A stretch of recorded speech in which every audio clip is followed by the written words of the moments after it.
بسم الله الرحمن الرحيم.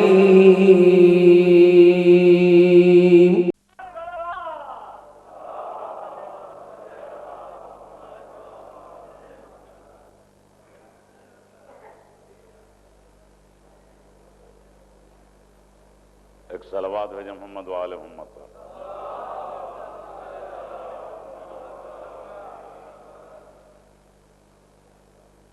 اعوذ باللہ السمیع العلیم من الشیطان اللعین الرجیم، بسم اللہ الرحمن الرحیم، الحمد للہ رب العالمین، والصلاة والسلام علی سید الانبیاء والمرسلین، رحمت للعالمین، اشجع المتین، حبیب الہ العالمین، المخاطب بطہ و یاسین، ابو القاسم محمد صلوات وآلہم الطیبین الطاہرین المعصومین المظلومین، الذین اذھب اللہ عنہم الرجس وطہرہم تطہیرا، صلوات ولعنت اللہ علی اعدائہم غاصب حقوقہم اجمعین، من یومنا ھذا الی یوم الدین، اما بعد فقد قال اللہ سبحانہ وتعالی فی محکم کتابہ ومتقن کتابہ وقولہ الحق، فالذین آمنوا بہ وعزروہ ونصروہ واتبعوا النور الذی انزل معہ اولئک هم المفلحون، صلوات محمد علیہ۔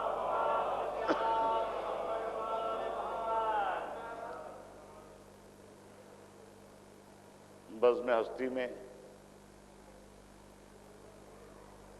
شمع حق روشن کرنے والا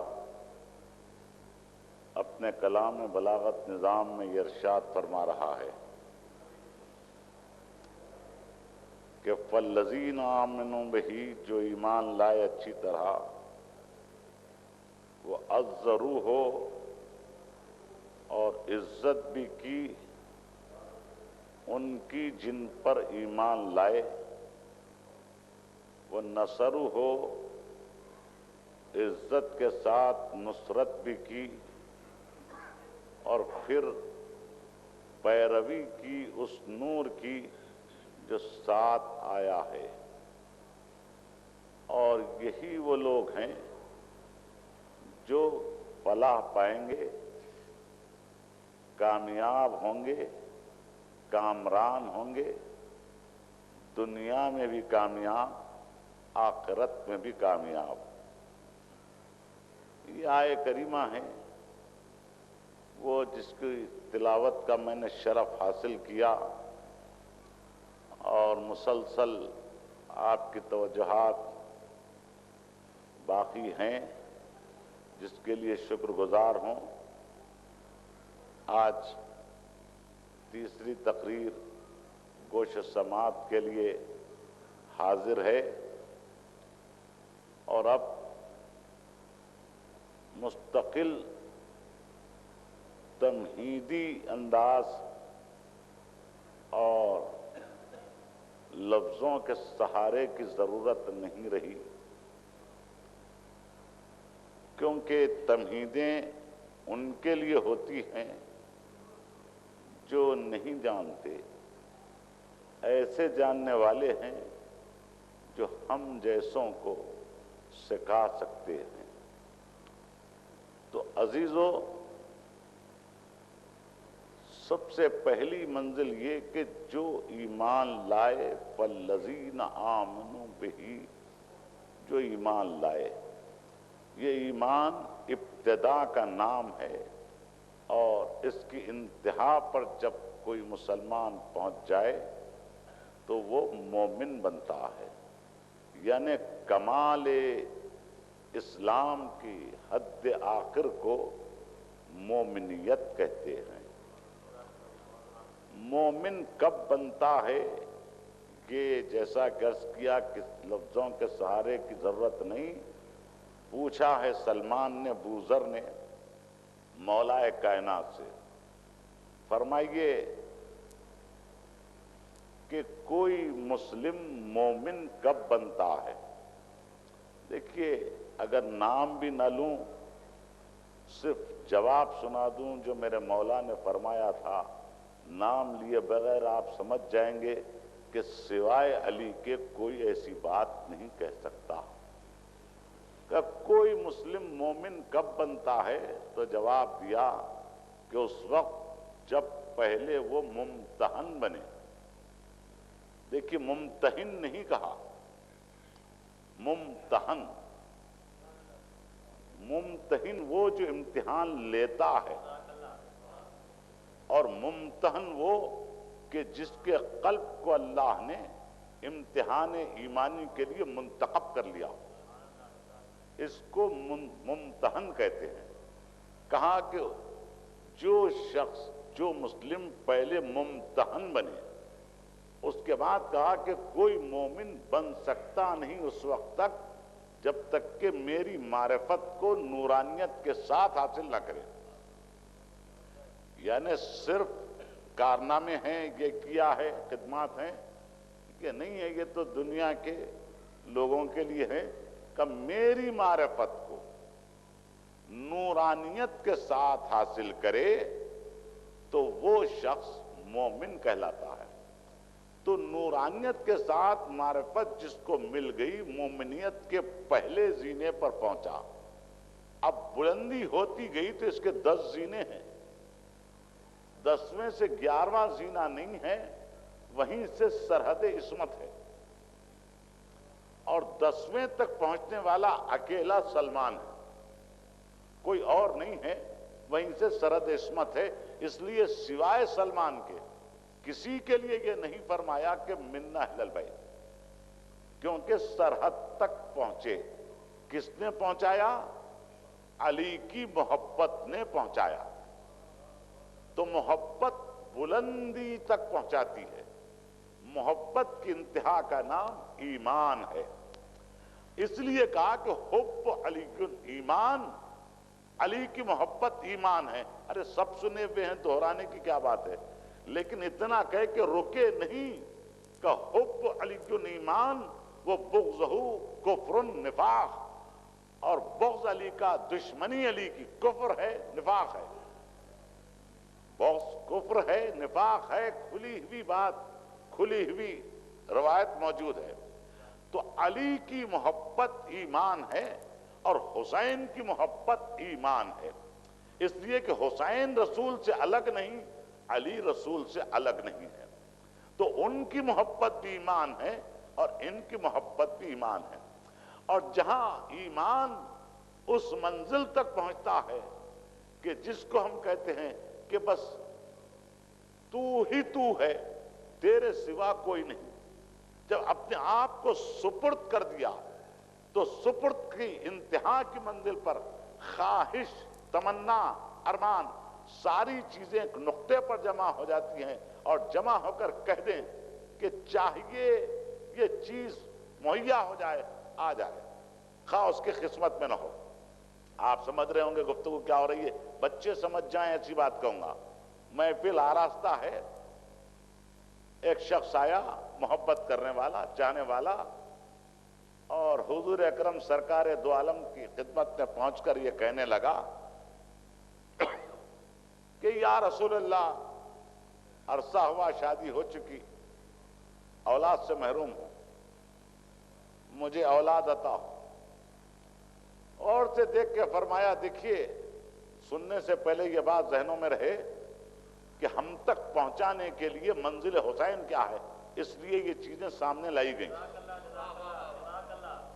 ہم تک پہنچانا ہے، ورنہ ذہن کبھی ادھر ادھر نہ ہو. کہا یا رسول اللہ اولاد نہیں ہے. غور سے دیکھ کر کہا کہ تیری تقدیر میں اولاد نہیں ہے. کہ تیری تقدیر میں اولاد نہیں ہے. ظاہر ہے کہ جس کی تقدیر میں اولاد نہیں تو کیسے اولاد ہو. اتنے میں دور سے حسین سن رہے تھے. سن کر قریب آئے کم سن حسین اور آ کے کہا کہ نانا ایک بیٹا میں اس کو عطا کر رہا ہوں. دیکھیے اولاد عطا کرنا اللہ کا کام ہے. حسین کہہ رہے ہیں نانا ایک بیٹا میں عطا کر رہا ہوں. کہا حسین اس کی تقدیر میں اولاد نہیں ہے. کہا نانا 2 بیٹے عطا کروں گا. حسین تقدیر میں نہیں ہے. کہا 3 بیٹے عطا کروں گا. حسین تقدیر میں نہیں ہے. کہا 4 بیٹے عطا کروں گا. 5 بیٹے، 6 بیٹے، 7 بیٹے، یہاں تک پہنچے تھے کہ جبرائیل آ گئے. کہا میرے حبیب خاموش ہو جاؤ. اگر صبح محشر تک حسین کہتے رہیں تو میں جتنے حسین کہیں گے اتنے بچے اس کو عطا کرتا جاؤں گا.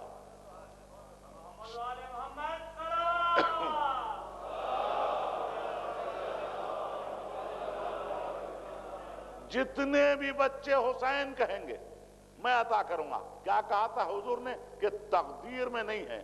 تو حسین کون؟ تقدیروں کو بدلنے والے حسین. حسین تقدیروں کو بدلتے ہیں.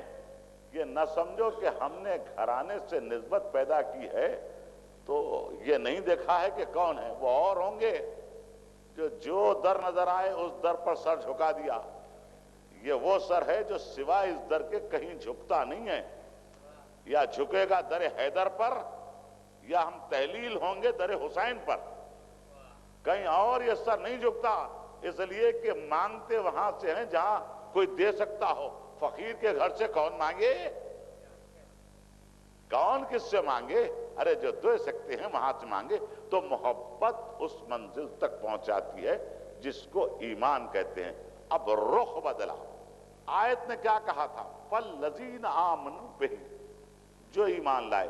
اب رخ بدلا تو دوسری آیت سامنے آئی کہ الف لام میم ذالک الکتاب لا ریب فیہ ہدی للمتقین الذین یؤمنون بالغیب.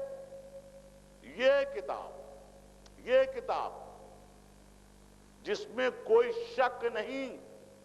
دیکھیے ابتدا ہے. یہ ابتدا میں وضاحت ہو رہی ہے شک اللہ کو پسند نہیں ہے. کوئی شک نہیں، کوئی شبہ نہیں.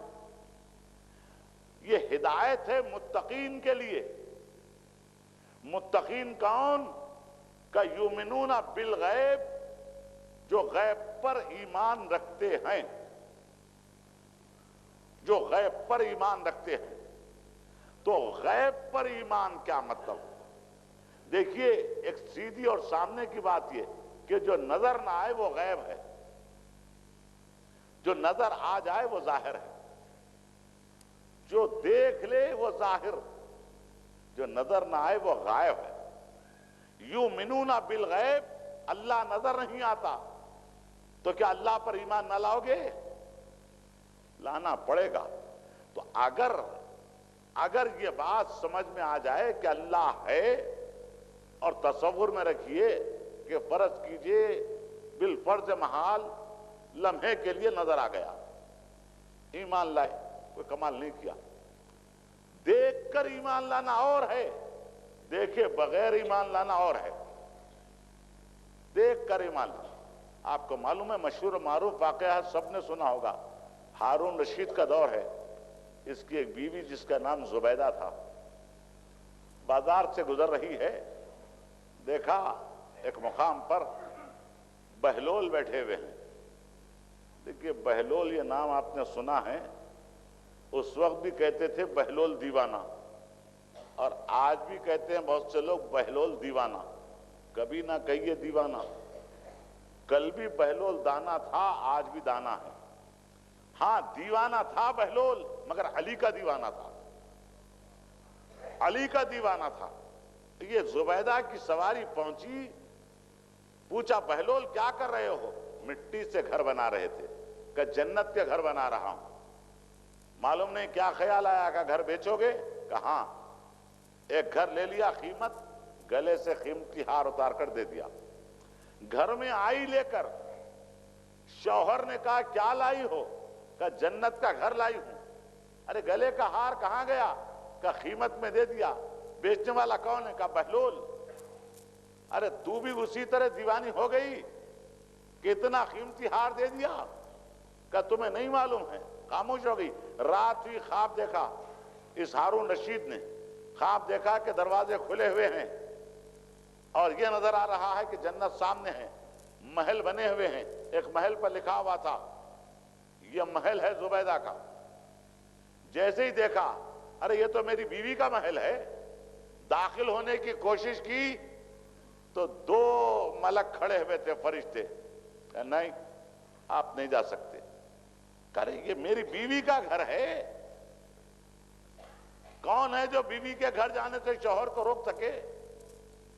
کہا نہیں، دنیا میں رشتے ختم ہو گئے، یہاں آخرت میں رشتے نہیں رہتے. تو یہ بات بھی عجیب ہو گئی، ہر رشتہ دنیا میں منقطع ہوتا ہے، ہر رشتہ منقطع ہوتا ہے. نبی اکرم نے مدینہ پہنچ کر ایک مسلمان کو دوسرے مسلمان سے گلے ملاتے ہوئے کہا تھا کہ تم ایک دوسرے کے بھائی ہو. تو یہ برادری وہاں قائم ہوئی. کسی کے لیے یہ نہیں کہا کہ تم دنیا و آخرت میں بھائی ہو. علی کو گلے لگا کے کہا یا علی تم دنیا و آخرت دونوں مقامات پر بھائی ہو. تو ہر رشتہ ٹوٹتا ہے، محمد اور علی کا رشتہ نہ ٹوٹا ہے نہ ٹوٹ سکتا. ایک صلوات ہے محمد علیہ وسلم.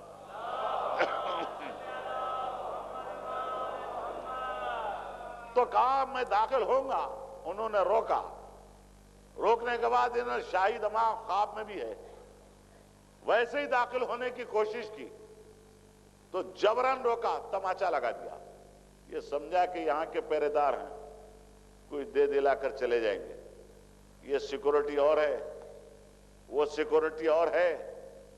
یہاں کی سیکورٹی بکتی ہے، خریدی جا سکتی ہے، یہ ادھر کی سیکورٹی ہے.